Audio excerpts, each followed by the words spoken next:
This is Democracy Now!, democracynow.org, the War and Peace Report. I'm Amy Goodman as we turn to Latin America. The Organization of American States has announced it'll hold an emergency meeting to discuss whether one of its member nations should be suspended for violating the OAS's democratic charter. But you may be surprised by what country is being targeted. It's not Brazil, where the democratically elected president, Dilma Rousseff, was recently removed from power and what many have described as a coup. Instead, the OAS is going after Venezuela, which is in the midst of its worst economic crisis in years. OAS Secretary General Luis Almagro said Tuesday Venezuela had suffered, quote, grave alterations of democratic order. In a letter, Almagro criticized the government of the Venezuelan president, Nicolas Maduro, writing, quote, they've forgotten to defend the general and collective long-term good over short-term individual gain. Immoral politics loses this vision because its only interest is staying in power. The OAS Secretary General Almagro also accused Maduro of disrupting democracy by blocking the opposition-controlled Congress and putting loyalists in the Supreme Court. The move by the OAS to seek suspension of a democratically elected government is unprecedented. In the past, the democratic charter has only been invoked following coups, most recently in Honduras after the 2009 coup against Mel Zelaya, the democratically elected president. On Tuesday, the Venezuelan President Maduro criticized the OAS for intervening in Venezuelan politics. The international right wing carried out a coup in Brazil, and the Organization of American States went silent. Right now, they're threatening to intervene in our country, the Secretary General of the Organization of American States.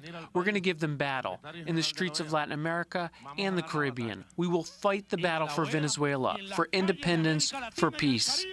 Meanwhile, Henry Lisandro Ramos-Alop, the president of Venezuela's opposition-controlled Congress, praised OAS's action. Neither the international community, including OAS, will turn away or cover its eyes to the serious humanitarian crisis we are experiencing. It is not only lack of medical and food, it is a human rights violation. To talk more about the situation in Venezuela and the actions of the OAS, we're joined now in Washington, D.C. by Venezuela's ambassador to the Organization of American States, Ambassador Bernardo Alvarez. From 2003 to 2010, he served as Venezuela's ambassador to the United States under Hugo Chavez. Welcome to Democracy Now! Ambassador, talk about the significance of invoking the democratic charter, the Secretary General of the OAS, against Venezuela, the first time ever. Is this right? Yeah, well, the thing is that he has done that acting on his own with not legal support to do it. Because, I mean, the only way to invoke the democratic charter is when one state, a member state, will do it, or there is another state that does it with the blessing of the government, of the country involved, or if there is no government in the country. So the Secretary General of any state could go into the Permanent Council and ask for, to a collective appreciation of the situation. None of this is happening in Venezuela. Venezuela has not asked. Mr. Almagro has been taking a political position in Venezuela, sitting aside next to the Venezuelan opposition with no request from the Permanent Council or from any state. So I think this is a very illegal and diplomatic and basically a political move that he's doing, representing an alliance of right-wing people from Latin America, Venezuela, and even the U.S. Explain exactly what it will now mean. Well, what happened is he has asked, according to Article 20, he has said that he wants to go to the Permanent Council to present a report that, as I said, nobody has asked him about this report on the situation of Venezuela and invoking the Democratic Charter.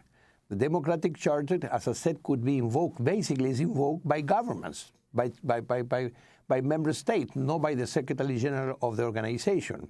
And he can only do that if there is a major alteration of the democratic order or the constitutional order, basically in the past has been when there is not a government. Of course, also when there is a coup d'etat. So it's a very strange situation, and he has taken this as in a very irresponsible way, acting, on his own, with not commission from the Permanent Council. And what is more important, is that when you see what he has done, he has taken a political position from the very beginning.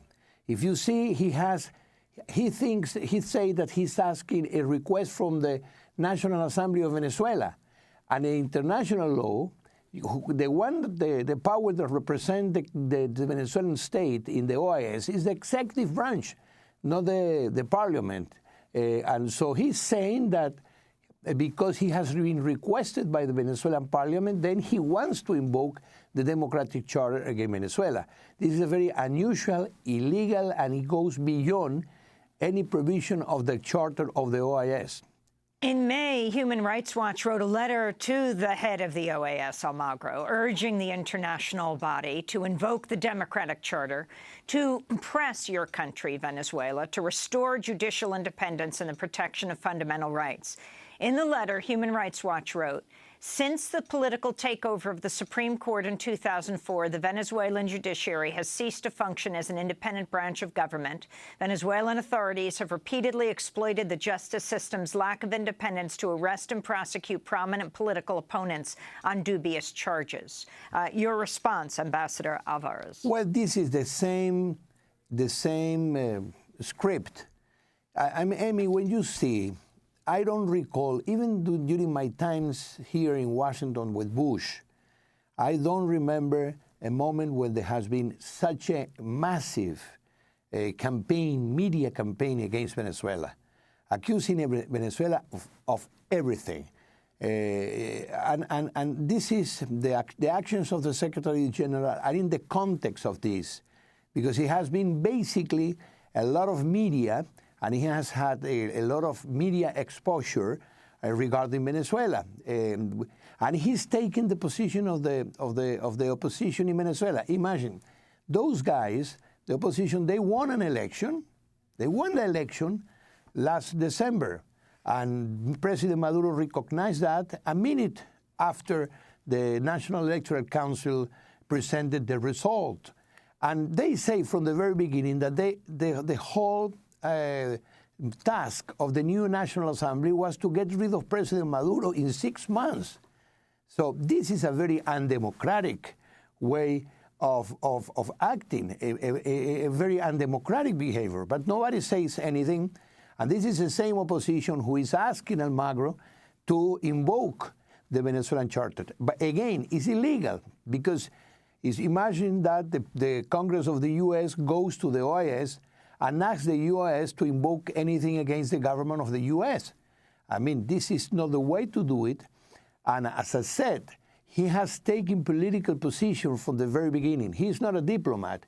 He's not a neutral player trying to mediate in a situation that might happen in a country. No, he is the one taking the position of the opposition. So he's another member of the opposition. So he has disqualified himself to play any role regarding Venezuela. In April, Florida Republican Senator, the former presidential candidate Marco Rubio, took to the Senate floor to call for an extension of the 2014 sanctions against key Venezuelan officials. Senator Rubio also called on OAS member states to put pressure on the organization to, quote, recognize the humanitarian and political crisis in Venezuela, citing U.S. support of their countries. Right now, we are about to give hundreds of millions of dollars to these countries in Central America, in the Northern Triangle, the Alliance for Prosperity. I think that's a good idea. But we should ask them to support what we're trying to do, what I hope we'll try to do with the OAS. The same with Haiti. We have poured millions of dollars into Haiti's reconstruction. We should use that as leverage to ask them to support something happening at the OAS. What's happened in Venezuela is nothing short of a coup d'etat, a de facto coup. And the Organization of American States, if it has any reason to exist anymore, it should be to defend democracy in the region. It is the reason why we have an Organization of American States. We will soon find out whether that organization is even worth continuing to exist if it cannot pronounce itself collectively on the outright violation of democracy in a nation that purports to be a democratic republic. Pushed by Senator Rubio, the Senate agreed to extend sanctions against Venezuelan officials for 3 years, and President Obama used his executive authority to extend the sanctions. In return, Senator Rubio stopped blocking Obama's nomination of Roberta Jacobson as ambassador to Mexico. Jacobson had been instrumental in normalizing relations with Cuba, which Rubio had opposed. She was confirmed to the post at the end of April. Do you think the Obama administration is behind the OAS decision? Well, what is clear is that when you listen to Senator Rubio, you might understand who is behind Mr. Almagro. By the way, when all those sanctions against Venezuela were imposed, the Organization of American States didn't say anything. We asked Mr. Almagro to say something, and he didn't say anything. So my feeling is that there is a whole coalition of right-wing people that has been supported Mr. Almagro, because basically, in this city, big media in this city, if you attack Venezuela, there is no political cost. You might even get some applauses. And so the unfortunate result of that is that Venezuela and the U.S. as countries and government get apart. But I feel that there is a strong group of people that are behind Mr. Almagro and his attempt to destabilize Venezuela, and they are using the OAS. By the way, the OAS is an institution with a very low reputation in Latin America. And what I think now, they're losing more reputation in Latin America because what they have been doing. Nobody believes that there is a coup d'etat in Venezuela. There is a legitimate government. There was an election 6 months ago that was won by the opposition, and the president of Venezuela recognized immediately. So there is not any of the provision of the democratic charter. And I think it has been a big media and political, let's say, conspiracy, if you want, and trying to present Venezuela as a country that is going to implode, and then there is international intervention is needed. So, but on the other hand, we have now a group of former presidents trying to broker a dialogue between the opposition in Venezuela and the government, and trying also to help with new recommendations regarding the economic situation. So on the one hand, you have people trying to help and to enhance and to support Venezuela and to get along in this very difficult situation. And on the other hand, countries, people and people like Almagro using this difficult situation to Venezuela to try to do the last push of what has been a policy against the destabilization against Venezuela for the last 10 or 15 years. Last week, the Venezuelan opposition leader Enrique Capriles spoke to protesters outside Venezuela's Supreme Court in downtown Caracas. He said a recall referendum to end President Nicolás Maduro's term was possible this year. There is no sentence, no measure, nothing that will impede us from going to the National Electoral Council to demand they respect Article 72 of the Constitution, allowing for a recall referendum. Friends, the referendum is our right, and it will take place this year, in 2016. Will there be a new election this year, Bernardo Alvarez? Look, first, it's very funny to see how people that oppose the Venezuelan Constitution presented by President Chavez, including the recall referendum now, are happy because they have this instrument. This is not for us, for me and to the government to say, this is from the Electoral Council. There is a process of activation of the recall referendum. The recall referendum is not a political retaliation instrument. I mean, this is a very serious matter because you are recalling the mandate of somebody who was elected by the people. So there is a whole procedure, and if they go through this procedure, they have the right to the recall referendum. When is going to happen, this recall referendum? I don't know. This is for the Electoral Council to say. The problem is, don't remember what I said, that at the beginning of the year they say, we need to get rid of the government of Maduro this year. or in 6 months. They have done a lot of things, asking President Maduro to resign, doing a constitutional amendment, but later they knew that it was going to apply to the next president, not to this president. And if the referendum is held before the end of the year, and if they win, President Maduro has to leave, and in 30 days there will be new elections.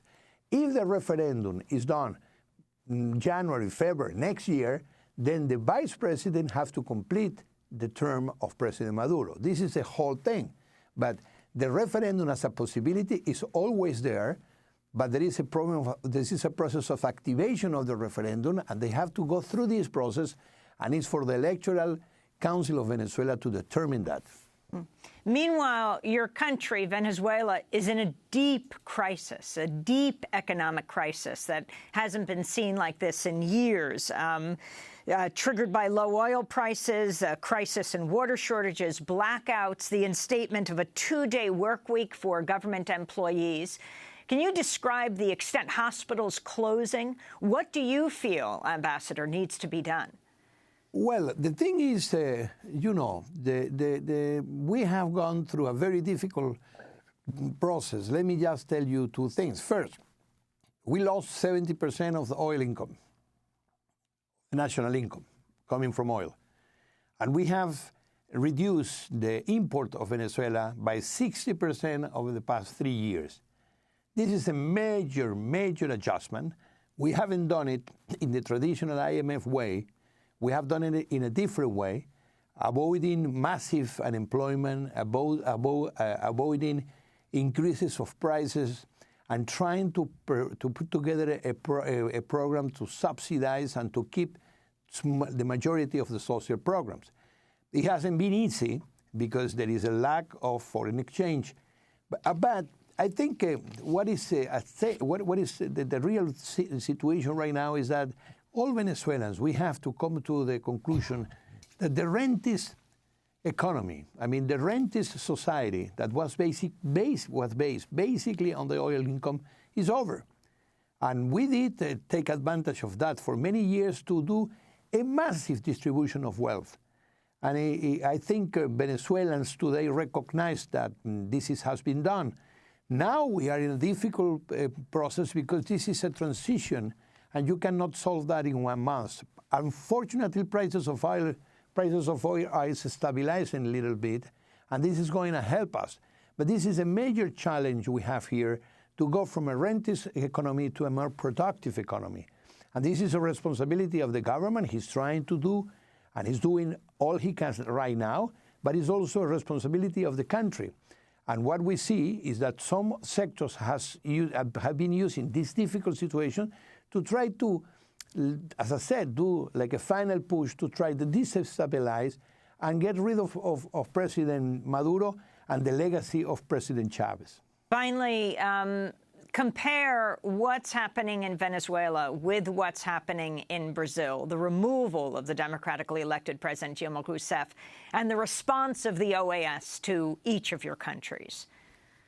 We respect all countries, and we participate in multilateral organizations. For Venezuela, along the members of the ALBA, they issue a communique from the very beginning, and they say that what we have seen in Brazil is a coup d'etat. As you have said, Brazil has not raised the issue of the political situation in Brazil in the OAS, and Mr. Almagro has not done it also. So this is also what you can see as a double morale, or how you qualify situations in countries and how you act in some countries and in others not. So again, I think what is behind this is a huge political and media campaign, and trying to destabilize the government of Venezuela. This is not new. They have been trying to do that since 15 years ago. I haven't seen in the past such a huge campaign, but the reality is that Venezuela is in peace. We are trying to get, and we will get through this situation in peace, and the constitutional process will continue. In December, we have elections for governors. So, and this is we have done more than 20 elections since Chavez was elected. We have done 12 recall referendums, including one for President Chavez that he won. So I want to see countries that have done such a magnificent job regarding participation of people and using the instruments of the Constitution. This is the reality, and it's very far from what they have been trying to present or what Mr. Almagro wants to present in a report that nobody asked him to do it. Do you call what happened in Brazil, the removal of the president, Dilma Rousseff, a coup? Venezuela has done it, and as said, not only Venezuela, other countries, they issue a communique, and they said clearly that for us, it was a coup d'etat what happened in Brazil. Bernardo Alvarez, I want to thank you for being with us, Venezuelan ambassador to the Organization of American States. From 2003 to 2010, he served as Venezuela's ambassador to the United States.